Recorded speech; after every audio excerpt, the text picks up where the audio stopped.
Hello and welcome to this Well-Built Environment Forum webinar series episode. My name is Andrew Knight and today's webinar is entitled Good Data. How can data for social good build better cities? I'd like to thank our lead tech partner, A-Site, for supporting this webinar. And over the next hour, we'll be looking at how data can help us create more livable cities, making them more resilient, inclusive and cost effective to run, and the challenges in collecting, understanding and making the best use of data to improve city citizens' lives. And I'm really glad to introduce my panel now. So one by one, let's go around and meet our panel. Jeremy, perhaps you could give us a few words of introduction. Jeremy Kelly. Hi, Andrew. Thank you for inviting me to today's event. I'm Jeremy Kelly. I'm lead director within our Global Cities Research Programme at Jones Lang LaSalle, JLL, based in London. Thanks very much. And Dr. Mark Livingston, please do join us and introduce yourself. Hi, as you say, I'm Mark Livingston. So I'm a senior lecturer in urban studies at the University of Glasgow, and I am based mainly in the Urban Big Data Centre. The centre is one of 3 centres focused on the use of innovative new forms of data to help solve social science problems. Thanks, Mark. And last but not least, Jane Wiseman, please do join us and give us an introduction, if you would. Sure. Thanks for including me. My name's Jane Wiseman, and apologies for being off video. I write about the use of data and technology in government, but I'm not always able to make effective use of technology myself. I am the CEO of a very small consulting firm focused on government, the Institute for Excellence in Government, where I write about, think about, talk about, consult on making government better with data. I'm also a fellow at Harvard's Kennedy School of Government, where I help run a network of data officers in US cities. And glad to be here. Thanks. Thanks, Jane. Well, welcome to you all. Now, for those of you listening, please do, we welcome your active involvement. So please do submit your questions to the panel as we go through, as it really does bring the conversation to life for us. If you are new to these webinars, you should be able to see that you can submit questions at any time using the question box on your screen, and we'll pick up as many as we can as we go through the session. So, please do get involved and please do ping those questions into to help us bring the conversation alive. Now, Jeremy, I'd like to start with you, if I may, actually, and pose you this pretty important starting question. How widely are cities using data to improve livability, sustainability, and cost management?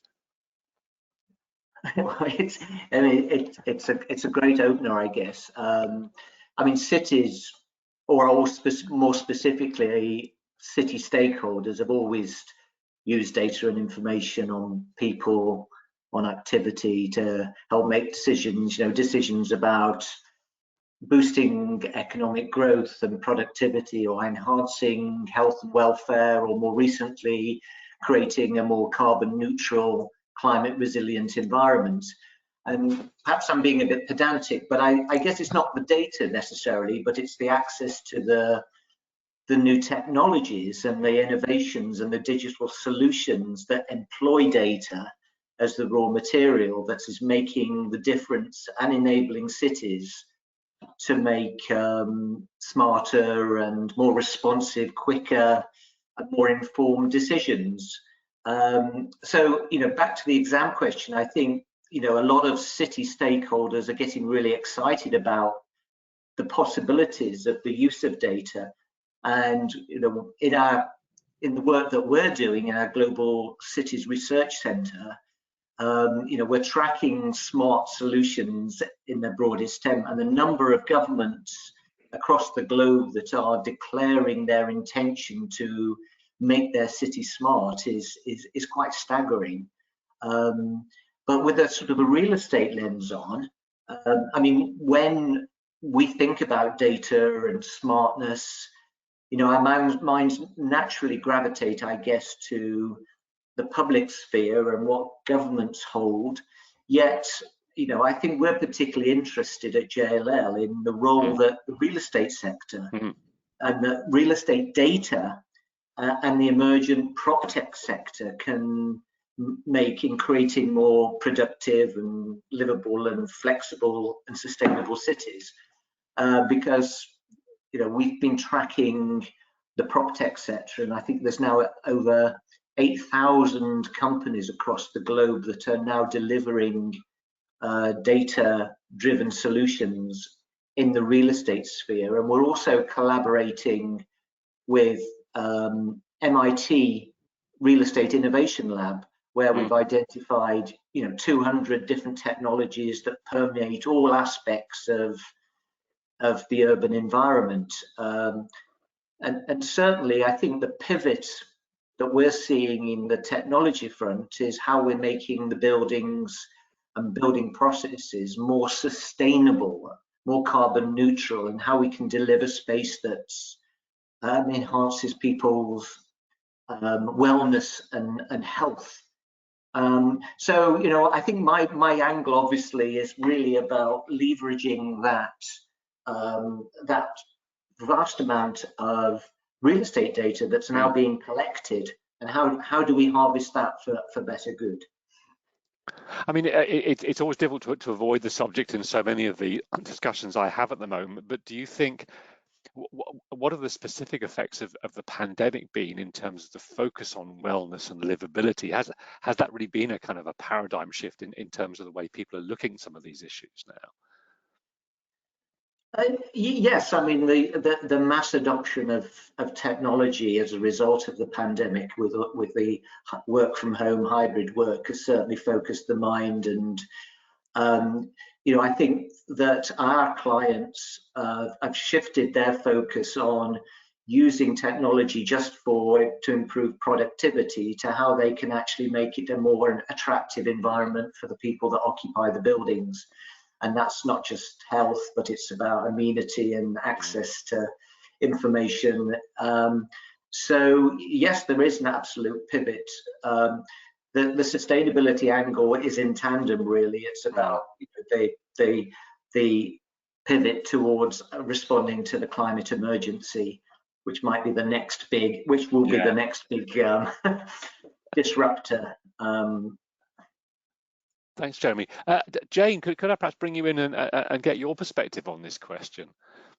Thank you. Yeah, I've got a couple of thoughts. One is, just the question, how widely are cities using data? I think if you asked me that 5 years ago, pre-pandemic, I would have had a different answer than I have today, because I think we have seen with the daily reporting of COVID numbers, COVID positive test rates, we have all become much more accustomed to having data be present in our everyday decision making.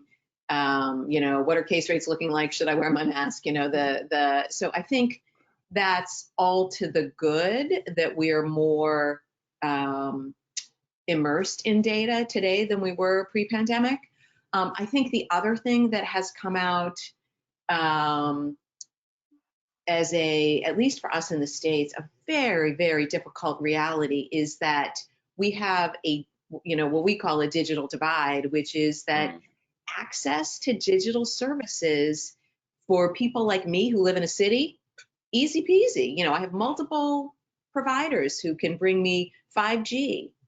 But, during the pandemic, we had school children who, when school went remote, they didn't have internet at home. They're using mom's smartphone when mom's not at work, or they're going to the parking lot of the public library because they can't get it at home. There are parts of the US that are rural where broadband doesn't exist. So it's not even a question of I can't afford it. So there are two really levels of inequity in our digital services. It's like, does it exist where I live, and can I afford it? So those are things I've been worried about. But I think, to the question, how widely are cities using data?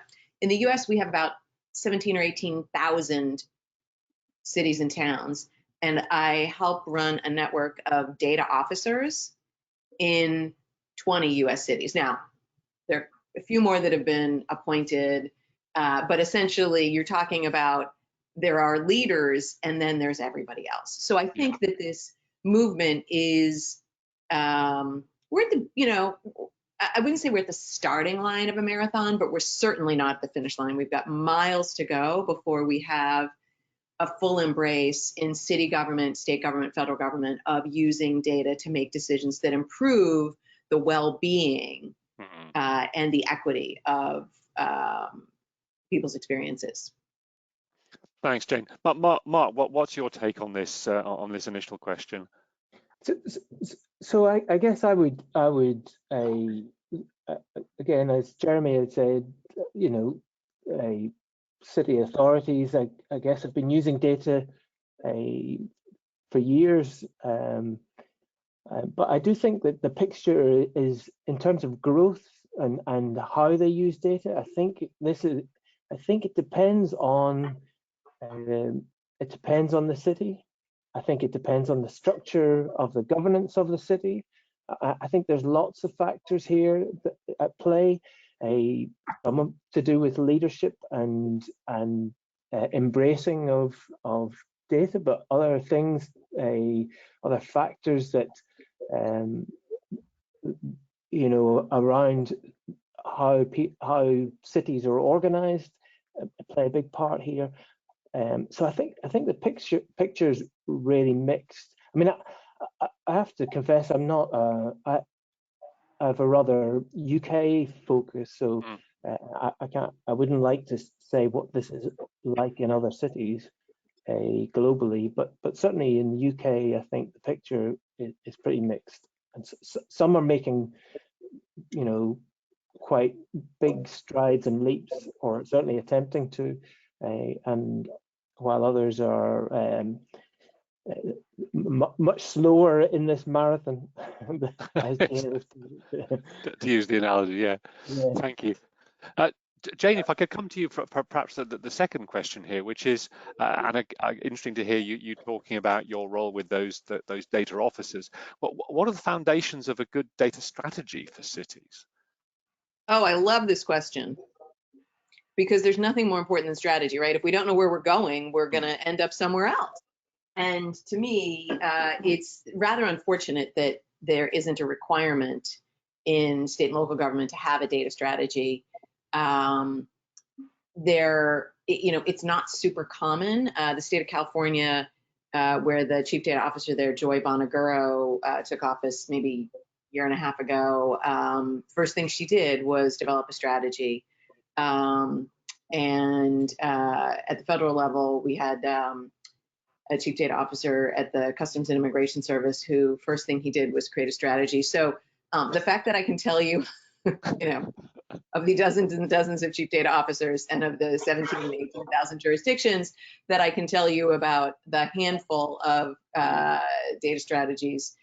So what are the elements? To me, the most important thing is in a strategy is, what is our scope, right? Because data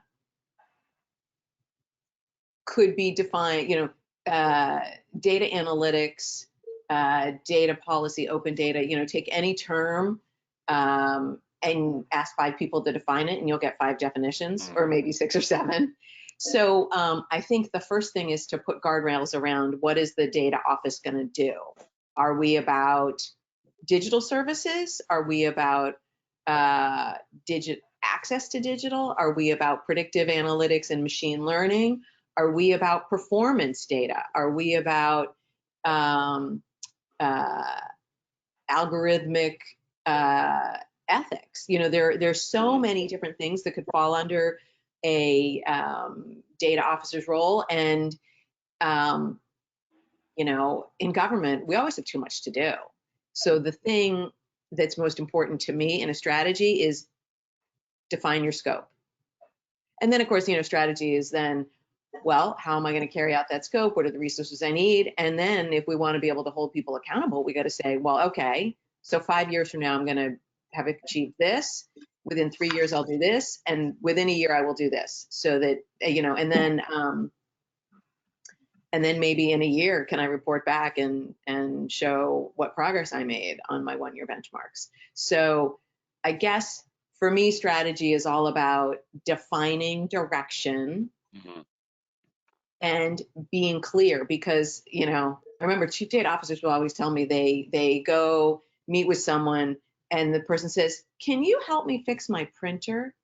And the thing is, unless we're clear the difference between what your CIO does and what your CDO does, then we shouldn't expect the customer to know who it is that's going to fix their printer. So yeah, clarity of purpose. Thanks, Jane. Jeremy, I'm interested in your perspective, because as you said in your introduction and your earlier comments, you're very much looking through this through the kind of the real estate lens, and I guess a lot of you know, privately owned real estate assets. How do you see this interrelationship between the kind of city strategy and so much of that real estate being out there in the kind of more private sector? Yeah, well, I mean, I suppose the question is about, how can data help make our lives better, and that's a big challenge. And governments, city governments, municipalities, they don't necessarily have the resource to do it themselves. In fact, no stakeholder in a city can properly harvest this data that's out there. And so again, I'll sound a bit like a broken record, is that, really, I think certainly my call to action is always for city governments to see a lot of the real estate owners and landlords and occupiers as city shaping partners, and that they can draw on the vast amount of potential data that's out there that is being collected on mobility or space usage. And so I would hope that a strategy could actually embrace that much broader universe of data that's in the private sector, and specifically in real estate. Thanks, Mark. What's your kind of perspective from the UK view of this? Yeah, so I mean, I think I agree with Jane that cities need to identify their priorities and need to focus their data strategies around that.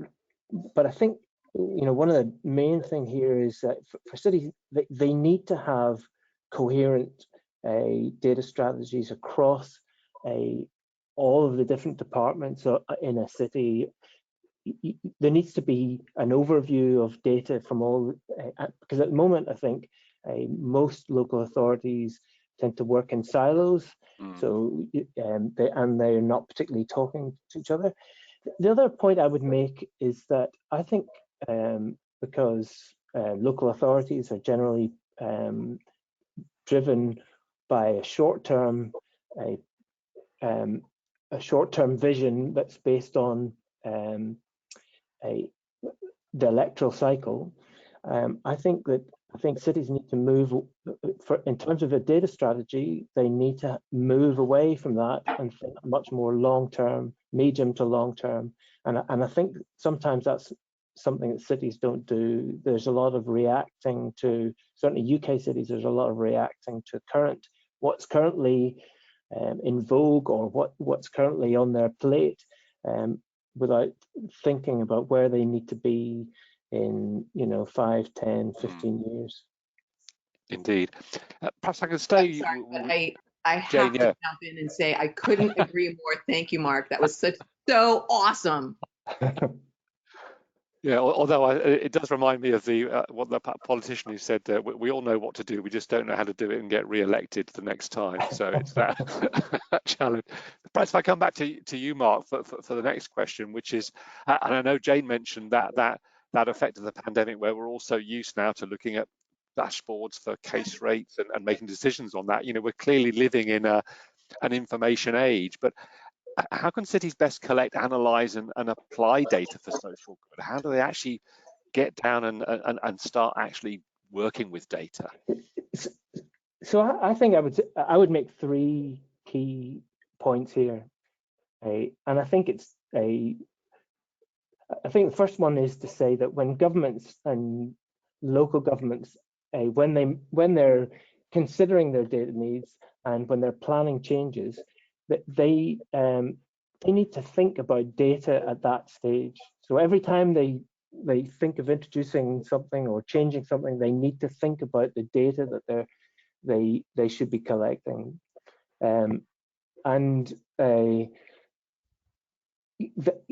Every time that they do make these changes or implement a policy, there's an opportunity to collect meaningful and accurate data, and that's something that's not really happening at the moment. I'll give you an example from the UK and from Scotland in particular, although I know that lots of local authorities have landlord registers. So in Scotland, we have what is known as a landlord register. And that was an opportunity to collect that data and make it available for researchers. It's an area where we know very little. We know very little about landlords and their behavior. We know very little about even how many there are. Here was an opportunity to implement something that a local government could use. Unfortunately, that data is it's kept as a register. So if someone leaves, there's no historic register. There's no so the data. And the data is really not available to researchers. Well, it isn't available to researchers to use. So here was an opportunity to have data that went completely by the way. And I think that's just one example of a moment in time when they could have created a system to collect data. So every time you make a change a policy, you need to think about what's needed in terms of data. The other thing I would say is that city authorities already collect huge amounts of data across all their different functions. And I think that the big thing here is that they need to have better curation and management of all that data that they hold. And like I said before, it's all held in silos. City governments are large bureaucracies, and these silos operate fairly independently. And I think a much more coordinated approach to data across these different departments is needed, and that isn't necessarily easy, but I think it's something they need to grapple with if they're going to make most of the data that they hold. Coming from an urban big data center, clearly what I would say is that the sort of work that we do now is becoming more and more important, and what we try to do is fill some of the data gaps using new and innovative forms of data. And I think there are huge opportunities to fill some of our gaps in our understanding. I'll give you an example. One area where we don't have very good information is mobility and activity in cities. So we've been looking at how to fill those gaps using a number of data sources. We have a current project in partnership with Glasgow City Council to utilize surplus CCTV capacity. CCTV sits doing nothing most of the time. So what we are doing, we're using that by developing artificial intelligence generated models to count pedestrians, vehicles, and cycles. And at the moment, we're piloting that across 40 cameras. But across those 40 cameras, we can give a really valuable activity data on an almost near real-time basis. That data comes into us and goes up on our API and is available to people to download within half an hour of it being produced. So and that's just one example of the sorts of things that we're looking at. I mean, and Jeremy mentioned real estate, where we have connections with Zoopla, who are a big online advertisers here. We buy data from them and we make it available to other researchers. We've done a lot of work looking at the quality of that data and how to use it, and writing papers on validating that data.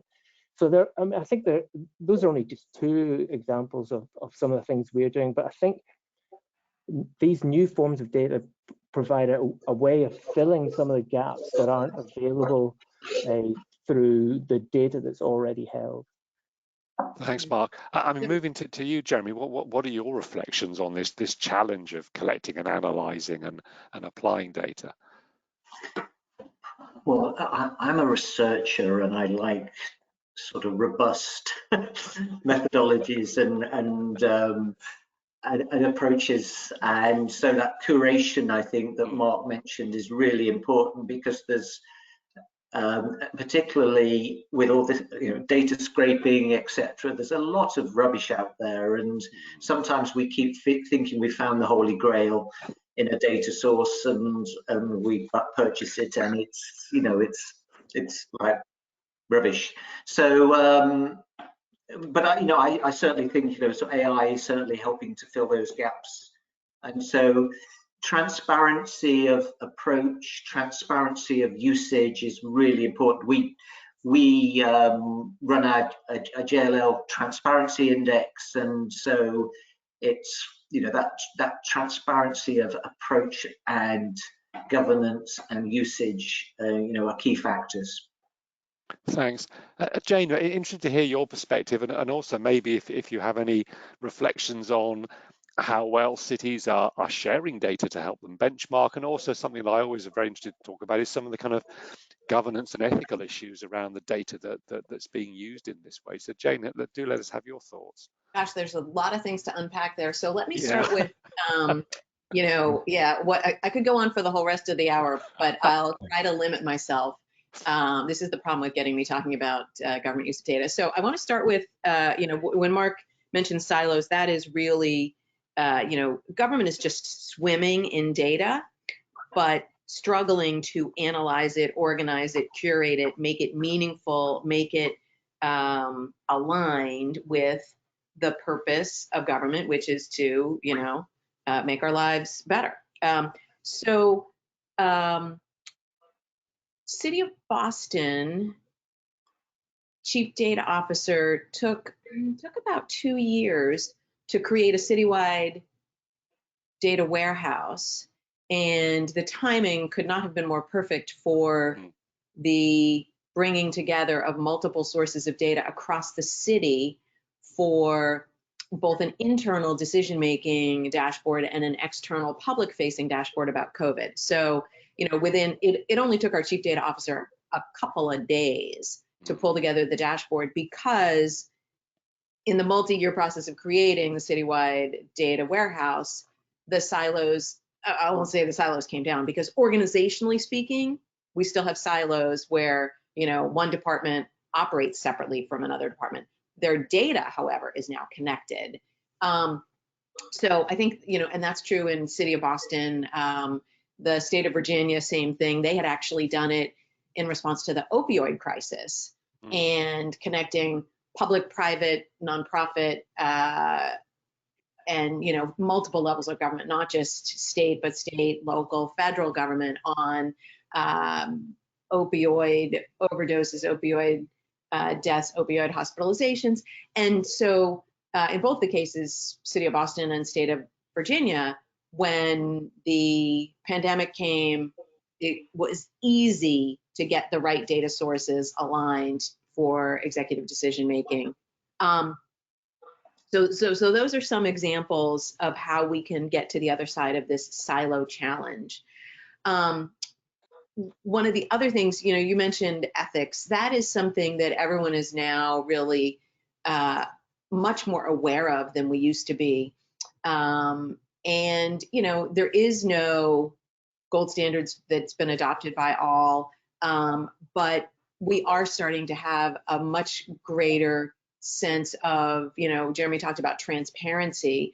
This is something where cities really want to be transparent. And, New York City had their task force that wrote a report and talked about having algorithms be something that the public can have access to. So these are all really important. But in terms of, this question, we live in the information age, how can cities best collect, analyze, and apply data for social good? I think, that for social good thing is so important because, I often think that I know what friend, family, colleague, we sometimes think we know what someone wants, and we aren't always accurate. To wit, those birthday or holiday gifts that you get, you think, oh, how did they think I wanted that? But the same applies in government, where we think we know what the customer wants, but I tell you what, we are sometimes wrong.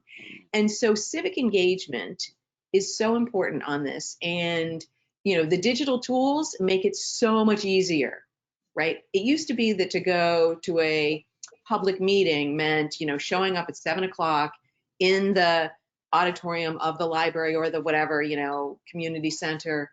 And now that it can all be done via Zoom, we have so many more people. Think about someone, an elderly person who doesn't want to go out, where I live, wintertime, it can be icy. You don't want to go out. It's dangerous if you're someone with mobility issues.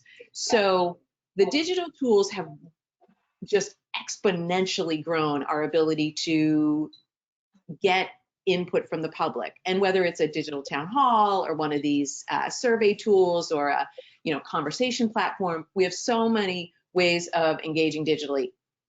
Asterisk.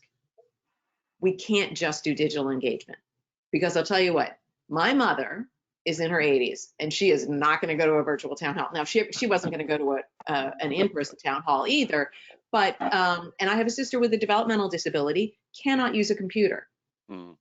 So, I can't be the advocate for digital only when I have two family members who are non-digital. So we have to remember that people who either can't afford access or frankly, maybe just prefer not to be digital in their engagement. So I think civic engagement, bringing the public in, is crucial. Digital makes it easier, but we can't do digital only. Indeed. Thanks, Jenny. That almost kind of neatly, moves us into the next question, which I'd like to perhaps start with Mark on, which is how we can actually use data to solve some of these societal issues. I mean, you've touched on digital divide, Jane, and you've talked about the fact that strategy is important. We need to understand where we're going, but clearly many cities have challenges around housing, disadvantaged communities, aging populations. You mentioned your mother, and my mother's of a similar age. How are we actually using data, Mark, to really tackle these issues? Because ultimately there has to be some outcomes from all this work with data. We've got to see some results for society, haven't we? Yeah. So the first thing I would say is that you can't do this without data. You can't solve these problems without data. But they're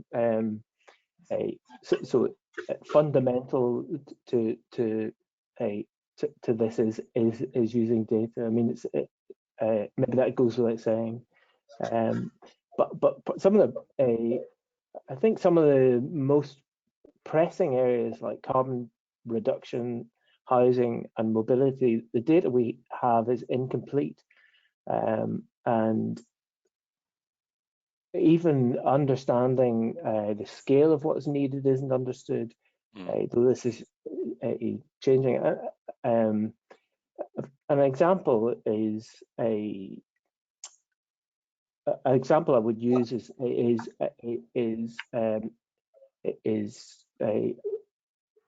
this is around the energy usage of.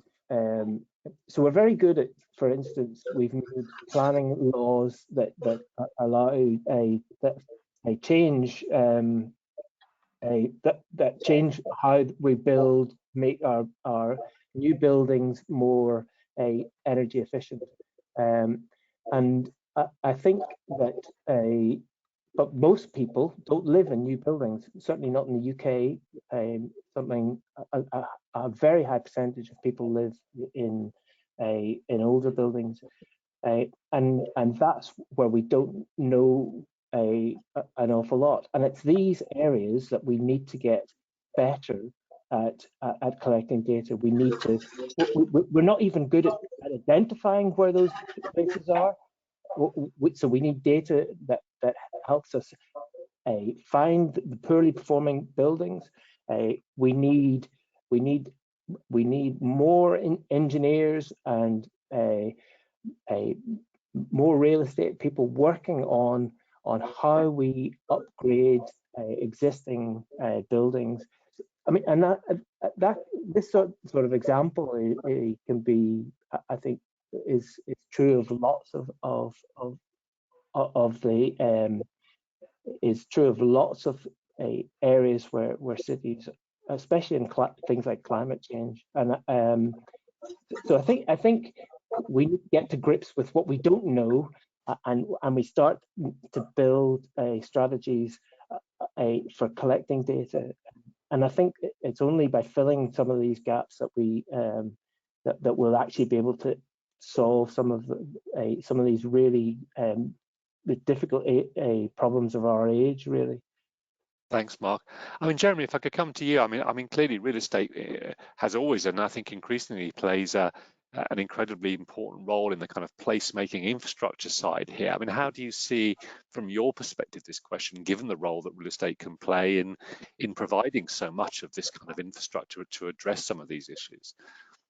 Yeah, I mean, that's a good point, because I guess, I mean, the real estate industry, I think, I mean, at the moment is concentrating very much on the climate emergency, and with rafts of regulations coming in, you know, how do you future-proof your assets for climate change?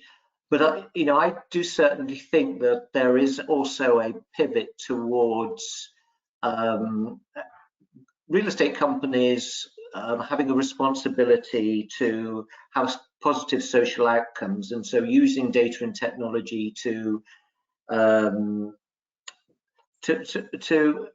solve some of the societal issues, you know, about mobility, about you know, the confluence of prop tech and med tech, and so I think we will see the real estate industry stepping up more. I hope to see that stepping up more in using data and technology for positive social outcome, rather than just about dealing with the climate emergency. The other point I perhaps would raise on this is you know, what societal issues are we trying to solve, as it were, in that many of the data or technology solutions don't actually have don't know what question they're trying to answer. It's very much focused on the technology, on getting good data, but are we, you know, what's the question? It would be my point. So that's back to that strategy question of we need to know where we're going and what we're going to use it for. Perhaps if I can move to you, Jane, and perhaps put you on the spot and say, have you got some great examples where you've seen data used to really impact some of these societal problems? So I think the answer is yes and no, right? So at the really big picture of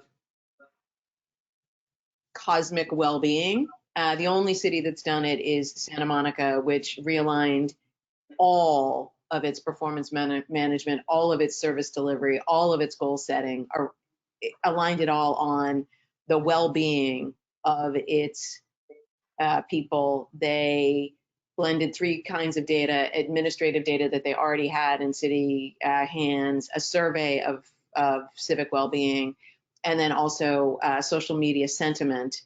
And they used those three sources, blended them into a well-being index that identified where there were problems that had to be addressed. You know,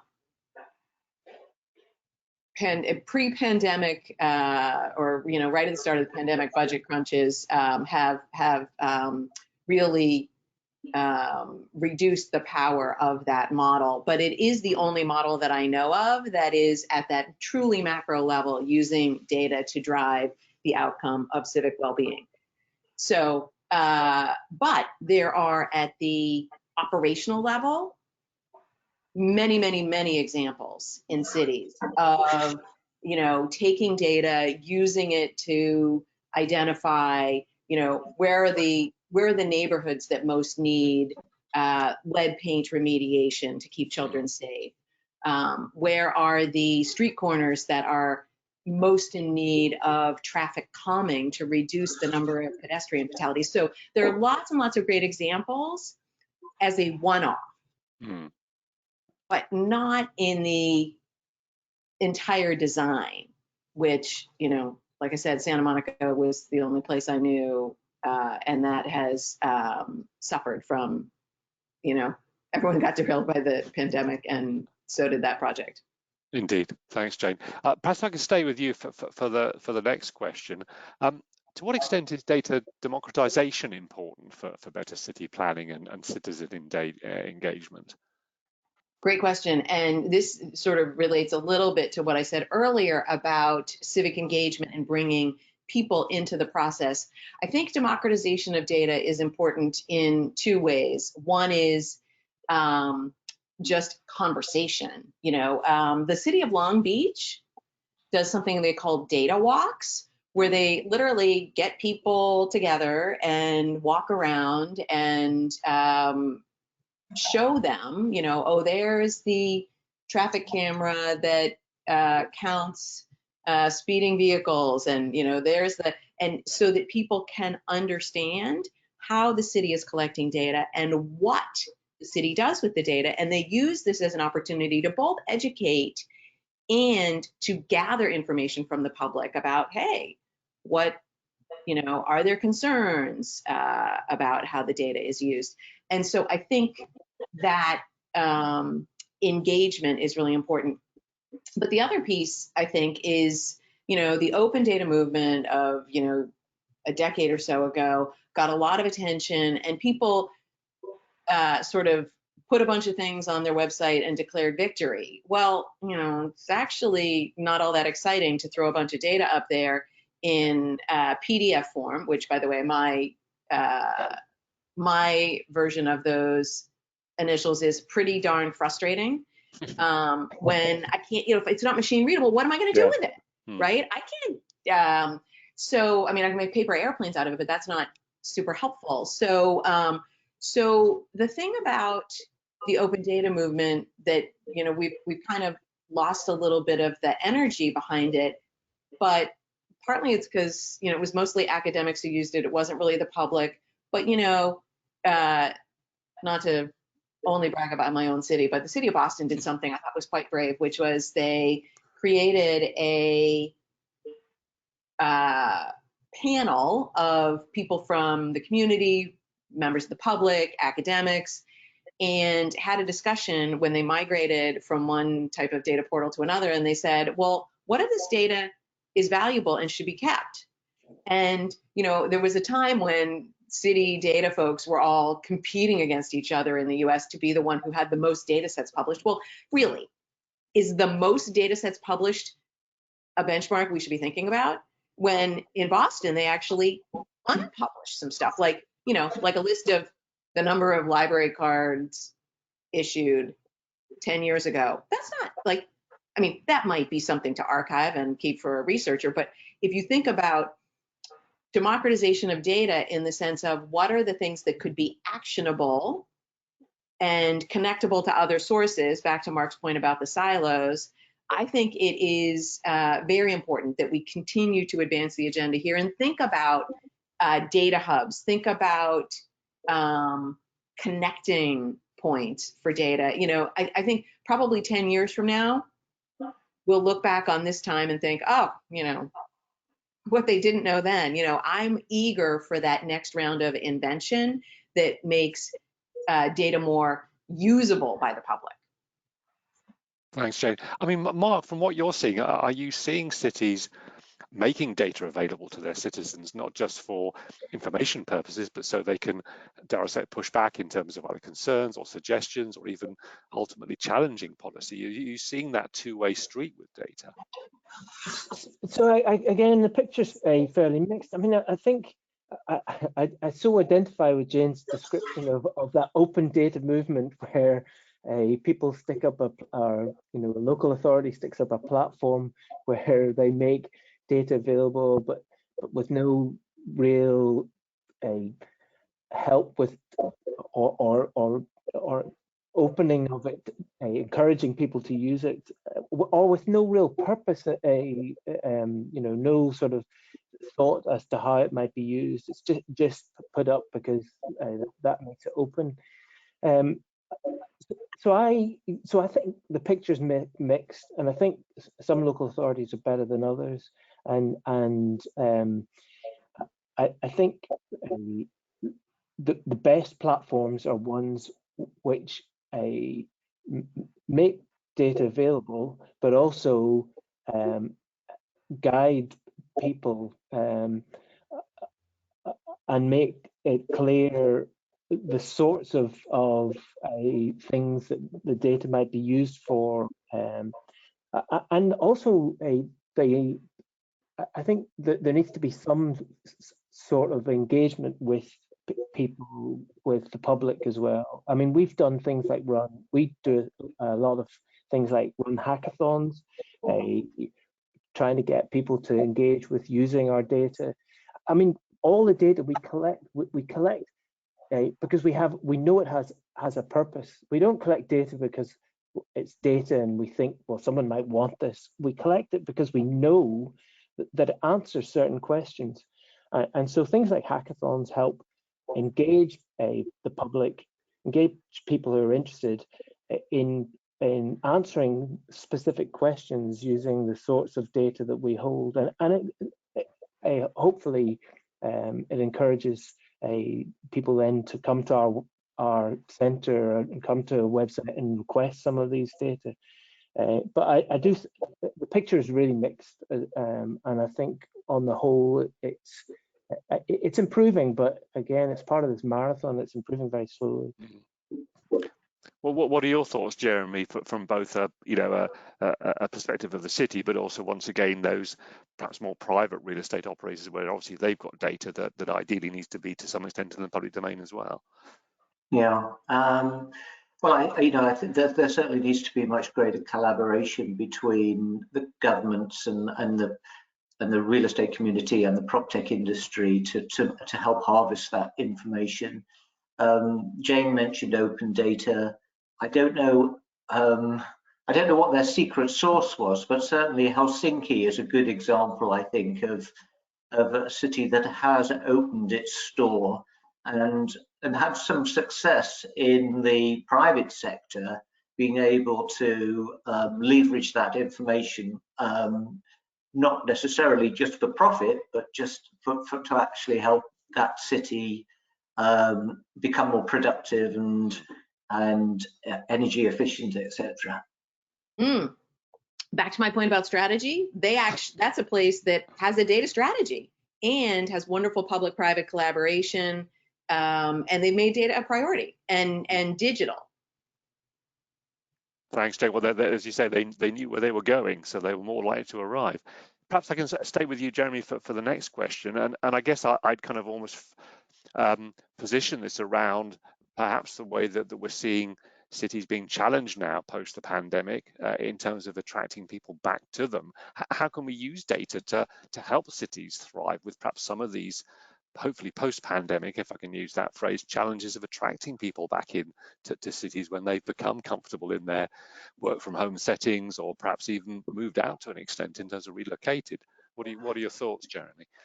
Yeah, well, I think it's bigger than data, isn't it? Really, I mean, the cities have got many challenges going forward, whether it's to deal with climate resilience or attracting people back into cities. And personally, I think that that cities will ultimately prevail and will thrive and are remarkably resilient and will come back with new energy and purpose. the real estate industry will have a big role to play.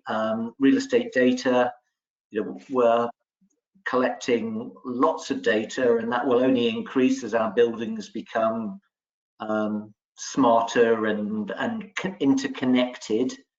And so, I see a big future for real estate data, and beyond answering the questions just for real estate, but for answering the questions about our city futures. It can, the data that we're harvesting can help with operational efficiency, and so boost economic growth. It can help with saving energy, energy costs, and so which we're trying to help with that move towards decarbonisation. It can create more efficient use of space, and so how can we create greater flexibility to enable in the planning system to enable our CBDs to evolve. We can use this data to create more healthy and comfortable workplaces to attract us back into our collaborative spaces. And I really do think that city governments will need to be able to draw on these metrics that the real estate industry is collecting to help understand the way buildings are being used, to understand how to improve transparency, to sort of help frame urban policy, and combining our data with, I'm calling it our data, but the real estate data with urban planning and placemaking could create new energy engines of growth and better community spaces. Thanks, Jeremy. But Mark, what's your view on this from as you say, your UK perspective of the cities you're working with? Yeah, I mean, I think what Jeremy says is right. I mean, I think that there are some really overriding issues that cities face, certainly in the UK. Cities are already thinking about what are we going to do with all this retail space that's not being used because people are online shopping. There's a reaction to COVID, and lots of people are working at home. Lots of companies are now divesting themselves of commercial property because it's an expense that they think they no longer need to have. So they're moving to much smaller offices with hot desking, and there are whole city economies that are based on the pre-pandemic this pre-pandemic economy where people were servicing offices and office workers, so lots of cities are struggling with what to do, how to because cities are really important. We need that sort of density of living if we're going to live if we're going to be successful about reaching carbon neutral targets. And the only way to do this is by making change, and measuring that change and finding out what works. So what makes people want to live in cities? What investment do you need to make in public realm? And when you make investment in things like public realm, you need to measure what's happening. Putting in cycle lanes, etc. It's all well and good, but cycle lanes, you can count how many cyclists there are on cycle lanes. You can put out sensors and count them and say how successful it has been in getting cyclists. But cycle lanes can be so much more, and public realm investment can be so much more about economy, about house prices. It can be about, it can encourage people to want to live in city centres, and how we use retail space that's been lost, how we use that. And we only know what things work if we have the data, and we can look at the different sorts of investment and say that's working. And we can look at we can look at these sorts of things in lots of cities across the world to see what works. And the only way that those cities have been able to show that it works is because they've got data that allows them to do that. So I think, you know, data plays a huge part in the success of cities going forward, I think. Thanks, Mark. And, Before I move on to our last question, Jane, what are your thoughts on this? Well, you know what, I was just going to kind of piggyback on what Mark said about kind of experimentation. And when I think about, you know, 2 years ago when the pandemic first hit, the ability to take risk was, you know, in the US, in government, we tend to be risk averse, right? But in a crisis, all of a sudden it was like, oh, well, could we let restaurants open if they served outdoors, right? And all of a sudden you've got everywhere, you've got outdoor seating, and we figured out how to get permits for that. And we figured out so much stuff so fast. We did, you know, 6 years of digital transformation in a couple of weeks, right? The curmudgeon bureaucrat who said, no, we absolutely positively need 6 hard copy paper signatures, you know, they have to be filed in this file drawer. All of a sudden you can't go to City Hall and you got to get it done. And, you know, we had a massive culture change toward experimentation, risk taking. And frankly, I think we've got to figure out how, with the billions and billions of dollars that are coming from the federal government to state and local government in the US in the coming years, we got to figure out a way to sustain that level of experimentation and to be able to say, hey, you know, we're going to try 5 things and one of them is going to be really successful and one of them is going to be a real clunker and the others are going to be kind of in the middle. And, exactly. You know, government doesn't do that. We sort of did during the pandemic because we had to just make it up on the fly and couldn't be perfectionists. You cannot be a perfectionist in a crisis. And I feel like if we could preserve some of that, it would be awesome, because we do need this whole next generation of experimentation. You know, Mark talked about hackathon, right? There was so much civic tech energy that went into things like hackathons, and there was excitement and, you know, young people with fresh ideas. We need to bring that kind of energy to solving the big problems in government. Like, you know, I live in a city that's on the water. If the water levels rise, everybody's going to need to learn to swim or get a boat, right? I mean, you know, but in all seriousness, we need the big problems to get this energy and focus and experimentation that we saw in the pandemic. Thanks, Jane. Well, we're approaching the end of the hour, so it's quite good timing to pose you all a kind of a 60-second challenge on this next question. And I'll start with you, Jane. Is you know, which cities do you see leading the way in using data to improve livability and the lives of their citizens? So your 60-second challenge starts now, Jane. Great. Well, I feel like I've already said everything I want to say. You know, Helsinki came up, Boston, where I live, is doing a great job. New York City, there are a lot of cities that are doing a great job. But I think I would want to just close by saying I am humbled by the dedication of public servants who showed up at work while the rest of us were working remotely and did miraculous things, worked so hard.